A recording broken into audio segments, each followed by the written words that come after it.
Hello everyone, welcome to Bengali unique kitchen. আমরা কম বেশি প্রত্যেকে কেক পছন্দ করি, আর যদি সেটা রেড ভেলভেট কেক হয় তাহলে তো কোনো কথাই নেই। তাই আজ আমি খুব সহজ উপায়ে মাইক্রোওভেন ছাড়াই গ্যাসের চুলায় কীভাবে কেক বানানো যায় সেটাই তোমাদেরকে দেখাবো।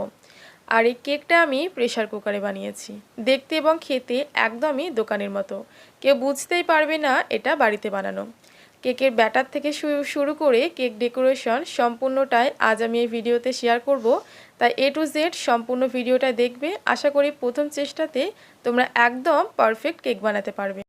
তাই চলো দেখে নিই। তো প্রথমে আমাদের বানাতে হবে কেক ব্যাটার। আর এই ব্যাটার বানানোর জন্য আমাদের প্রথমেই লাগবে দুটো ডিম। আমি এখানে half pound red velvet cake বানাচ্ছি, তো তার জন্য দুটো ডিমই যথেষ্ট। এরপর ডিমটাকে ফেটিয়ে নিতে হবে যতক্ষণ না হালকা ফেনা ফেনা উঠে আসে। আমি এখানে ইলেকট্রিক বিটার দিয়ে বিট করছি, কিন্তু তোমরা চাইলে হ্যান্ড উইংস কিংবা কাঁটা চামচ দিয়েও বিট করতে পারো। এক্ষেত্রে সময়টা শুধু একটু বেশি লাগবে। এরপর দিতে হবে চিনি। দুটো ডিমের জন্য মেজারমেন্ট কাপের হাফ কাপ চিনি দিতে হবে, মাপে প্রায় 100 গ্রামের মতো। আমি এখানে নর্মাল চিনিটাকে পিষে গুঁড়ো করে নিয়েছি, এর ফলে চিনিটা গলতে অনেক কম সময় লাগবে। এরপর ইলেকট্রিক বিটারের একদম লোতে দিয়ে বিট করতে হবে 2 মিনিট। এই 2 মিনিট বিট করলে দেখা যাবে এরকম একটা হালকা সাদাটে ফোম তৈরি হয়ে এসছে। তো এখানে আমার ফোমটা তৈরি হয়ে গেছে। এটা কাঁটা চামচ কিংবা হ্যান্ড উইংস দিয়ে করলে একটু বেশি সময় লাগবে।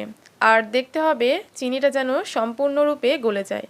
আর বন্ধুরা, প্রথমে আমার একটা কথা বলা হয়নি, সেটা হচ্ছে তোমরা যে ডিমটা ব্যবহার করবে সেটা যেন অবশ্যই নর্মাল টেম্পারেচারে থাকে, কোনোভাবে যেন ফ্রিজের ডিম ব্যবহার করবে না। আর ফ্রিজে থাকলে সেটা 1 থেকে 2 ঘন্টা আগে বার করে নেবে। তো আমি একটা সাইডে রেখে দিয়েছি ডিমের ফোমটা। এবার শুকনো উপকরণগুলো চেলে নিতে হবে। শুকনো উপকরণের মধ্যে দিতে হবে হাফ কাপ, মানে মাপে প্রায় 100 গ্রাম ময়দা, সাথে 1 টেবিল স্পুন কোকো পাউডার এবং 1 টেবিল স্পুন কর্নফ্লাওয়ার। আর দিয়েছি হাফ চা চামচ বেকিং পাউডার আর খুবই সামান্য পরিমাণে লবণ। এবার একসঙ্গে চেলে নিতে হবে। অবশ্যই শুকনো উপকরণগুলো চেলে নিতে হবে, এর ফলে কেকটা কিন্তু স্পঞ্জি হবে। তো শুকনো উপকরণগুলো চালার পর সেটাকে একটা সাইডে রেখে দিলাম। এবার অল্প অল্প করে আগে থেকে বানিয়ে রাখা এই ডিমের ফোমের মধ্যে দিতে হবে। শুকনো উপকরণগুলো একবারে সম্পূর্ণটা ঢেলে দিলে চলবে না, অল্প অল্প করে দিতে হবে আর মিশিয়ে যেতে হবে। আর মেশানোর প্রসেসটা কিন্তু ঠিক এই রকম হবে, কোনোভাবে যেন উল্টো পাল্টা হবে মেশাবেন না, তাহলে যেটা হবে ফোমটাই নষ্ট হয়ে যাবে। তো মিশিয়ে নেওয়ার পর দিয়ে দিলাম খুবই সামান্য পরিমাণে ভ্যানিলা এসেন্স দিয়েছি। তোমরা তোমাদের পছন্দ মতো যে কোনো ফ্লেভার দিতে পারো। আর সাথে দিয়েছি রেড ভেলভেট কেক বানানোর সবথেকে মেইন ইনগ্রিডিয়েন্টস রেড কালার। আমি এখানে রেড জেল কালার ব্যবহার করেছি, তোমরা চাইলে এখানে পাউডার কালারও ব্যবহার করতে পারো। তো আমি এখানে মাত্র 2 ফোঁটা রেড কালার দিয়েছি। আবারও দিয়েছি শুকনো উপকরণ, আমি সেটা 3 বারে ভাগ করে নিয়েছি। আর দিয়ে দিচ্ছি খুবই সামান্য পরিমাণে লিকুইড দুধ। এই রেড ভেলভেট কেক বানাতে অনেকে বাটার মিল্ক ব্যবহার করে, কিন্তু বাটার মিল্ক ছাড়াও নর্মাল মিল্ক দিয়ে বানালেও কিন্তু এই কেকের টেস্টটা একদম সেম আসে। আমি দুটোভাবে বানিয়েছি, আমার কাছে তো টেস্টটা একদমই সেম বলে মনে হয়েছে। তো বাকি যে শুকনো উপকরণটা ছিল সেটাও দিয়ে দিলাম। এবার আবারও দিয়ে দিচ্ছি 2 ফোঁটা রেড কালার। এর ফলে একদম পারফেক্ট রেড কালার চলে আসবে। আর বন্ধুরা, দেখতেই পাচ্ছ এই রেড ভেলভেটের ব্যাটারের কালারটা কিন্তু ঠিক এই রকম হবে, আর এর ঘনত্বটাও ঠিক এরকম হবে। আর এদিকে আমাদের ব্যাটার একদম তৈরি হয়ে গেছে। এবার আমি যেই পাত্রে বেক করব সেই পাত্রে ঢেলে নেব। তোমরা তোমাদের পছন্দ মতো যে কোনো পাত্রে ঢেলে নেবে। আর সেই পাত্রের নিচে অবশ্যই একটা কাগজ দিয়ে তার উপরে তেল ব্রাশ করে দেবে। এর ফলে কেকটা যখন বেক হয়ে যাবে তার ফলে খুব সহজে কিন্তু তোমরা মোল্ড আউট করতে পারবে। হাত দিয়ে হালকা ঝাঁকিয়ে নিলাম, যদি ভিতরে কোনো বাবলস থেকেও থাকে সেটা একদম রিমুভ হয়ে যাবে। তো চলো এবার বেক করব। তো আমি প্রথমেই বলেছিলাম আজকে প্রেশার কুকারে কেক বানাবো। তো তার জন্য কুকারের মধ্যে একটা স্ট্যান্ড বসিয়ে দিয়ে ঢাকনা চাপা দিয়ে একদম হাই ফ্লেমে 5 মিনিট গরম করে নিয়েছি। আর অবশ্যই ঢাকনা চাপা দিয়ে আগে থেকে 5 মিনিট গরম করে নিতে হবে। এরপর খুব সাবধানে কেক মোল্ডটা ভিতরে বসিয়ে দিয়ে পাক্কা 30 থেকে 35 মিনিট লো ফ্লেমে বেক করতে হবে। এর মধ্যে আমাদের কেকটা একদম তৈরি হয়ে যাবে। আর এদিকে আমাদের পাক্কা 35 মিনিট হয়ে গেছে। এবার আমি ঢাকনা খুলে দেখে নেব কতটা ভালোভাবে বেক হয়েছে। উপকরণগুলো যদি ঠিকঠাক থাকে একদম পারফেক্ট কেক তৈরি হবে, সেদিকে কোনো সন্দেহ নেই। আর আমি তোমাদের সুবিধার্থে অবশ্যই ডেসক্রিপশানে কী কী লাগে সেটা একবার লিখে দেব। এদিকে আমার কেকটা কিন্তু একদম পারফেক্ট তৈরি হয়েছে, উপর থেকে তো একদম পারফেক্ট, আর ভিতরে ঠিকঠাক বেক হয়েছে কিনা সেটা একটা কাঠি দিয়ে এভাবে চেক করে নিতে পারো। হালকা ঠান্ডা হয়ে যাওয়ার পর এবার একটা ছুরি দিয়ে চারিপাশটা ঘুরিয়ে নিতে হবে। আর আগে থেকে যেহেতু আমরা নিচে একটা কাগজ দিয়ে রেখেছিলাম আর সাইডে তেল ব্রাশ করে রেখেছিলাম, তো খুব সহজে কিন্তু পাত্র থেকে এটা বেরিয়ে আসবে।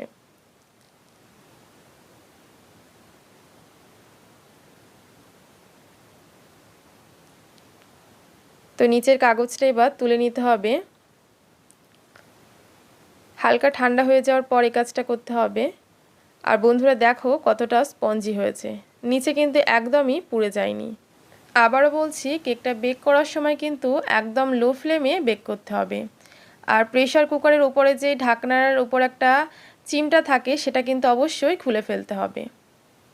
এবার কেকটা ঠান্ডা হয়ে যাওয়ার পর একটা ছুরি দিয়ে কেটে রেখে ফেলতে হবে। আমি এখানে 3টে স্লাইসে কেটে নিচ্ছি, তোমরা এখানে 2টো স্লাইসেও কেটে নিতে পারো। যে যেভাবে ডিজাইন করবে ভাবছো সেভাবে কেটে ফেলতে পারো। কেকের ভিতরে কালারটা একদম পারফেক্ট এসছে, যেরকম আমি চেয়েছিলাম একদম সেরকম কালার এসছে। উপর থেকে হালকা আমি কেটে নিচ্ছি, এটা আমাদের ডিজাইনের সময়ে কাজে লাগবে।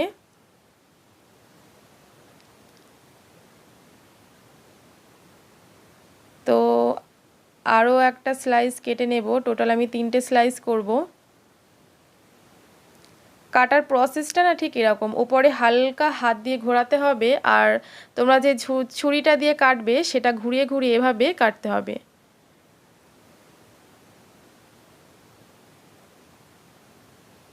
তো এটা থেকেও হালকা একটু কেক ক্রাম্বস নিয়ে নিচ্ছি।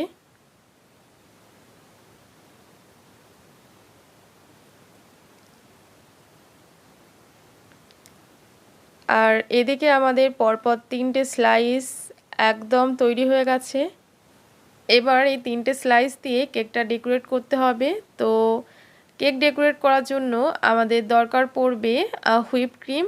হুইপ ক্রিম কীভাবে তৈরি করতে হয় তার ভিডিওটা আমি এখানে তোমাদেরকে দেখাতে পারলাম না, কারণ অলরেডি কিন্তু ভিডিওটা 12 মিনিট হয়ে গেছে। তোমরা যদি দেখতে চাও তাহলে অবশ্যই কমেন্টে জানিও, আমি তার একটা ভিডিও তোমাদেরকে দেখাবো। একটা স্লাইস দেওয়ার পর দিতে হবে সুগার সিরাপ। সুগার সিরাপ হচ্ছে 2 চামচ চিনিতে কিছুটা পানি মিশিয়ে মিক্স করে নিলে সুগার সিরাপ তৈরি হয়ে যায়। আর এখানে হুইপ ক্রিমটা আমি একটা পাইপিং ব্যাগে ভরে নিয়েছি। যারা নিউ তারা কিন্তু এইভাবে করতে পারো, খুবই সুবিধা হয়, আমি এইভাবেই করি।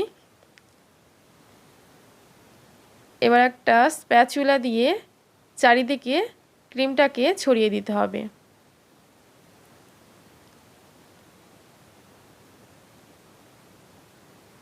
সাথে দিয়ে দিচ্ছি আমি এখানে পাইনঅ্যাপেল ক্রাশ দিচ্ছি, তোমরা যে কোনো রকমের ক্রাশ দিতে পারো।